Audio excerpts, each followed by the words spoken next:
Ni matumaini yangu kwa jambo mpenzi mtazamaji, ufuatao utabiri wa hali ya hewa kwa muda saa 24 zijazo kuanzia saa 3 usiku wa leo.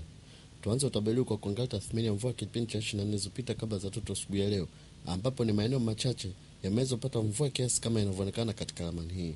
Picha zetu za satellite zinaonyesha uwepo wa mawingu ya mvua hasa katika maeneo ya nyanda za juu kaskazini mashariki kuelekea maeneo kanda upande kaskazini, pia baadhi ya maeneo kanda ya Ziwa Victoria, hali ambayo inaweza kusababisha mvua katika baadhi ya maeneo hayo. Usiku wa leo mpenzi mtazamaji, matumaini yetu kwamba maeneo ya mzunguko kanda ya Ziwa Victoria yanatarajiwa kuwa na hali ya mawingu kiasi pamoja na ngurumo katika maeneo machache.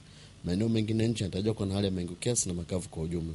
Hapo kesho ni matumaini yetu kwamba maeneo ya Mara yatakuwa na hali ya mawingu kiasi pamoja na mvua zitakazoambatana na ngurumo katika maeneo machache. Wakati maeneo ya Kagera na yale ya Mwanza yanatarajiwa kuwa na hali ya mawingu kiasi pamoja na ngurumo katika maeneo machache. Nyanda za juu kaskazini mashariki, maeneo kanda upande kaskazini hasa Tanga na visiwa vya Unguja na Pemba, pia katika maeneo ya mkoa wa Mtwara kunatarajiwa kuwa na hali ya mawingu kiasi pamoja na mvua nyepesi katika maeneo machache. Maeneo mengine nje yanatarajiwa kuwa na hali ya mawingu kiasi na vipindi vya jua. Upepo wa pwani kwa kesho unatarajiwa kuvuma kasi ya kilomita 30 kwa saa ukitokea kusini katika pwani ya kaskazini na kasi ya kilomita 40 kwa saa ukitokea kusini mashariki katika pwani ya kusini.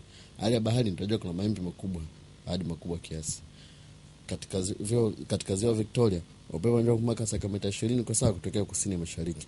Hali ya ziwa inatarajiwa kuna mawimbi madogo madogo.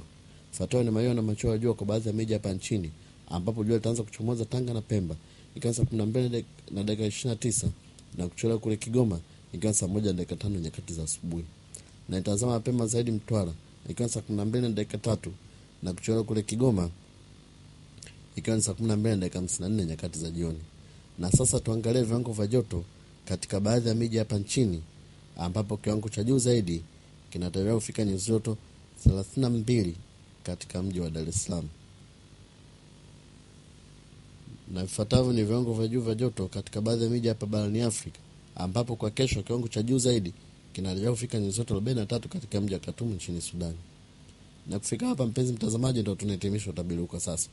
Asante kwa usikivu na mapumziko mema.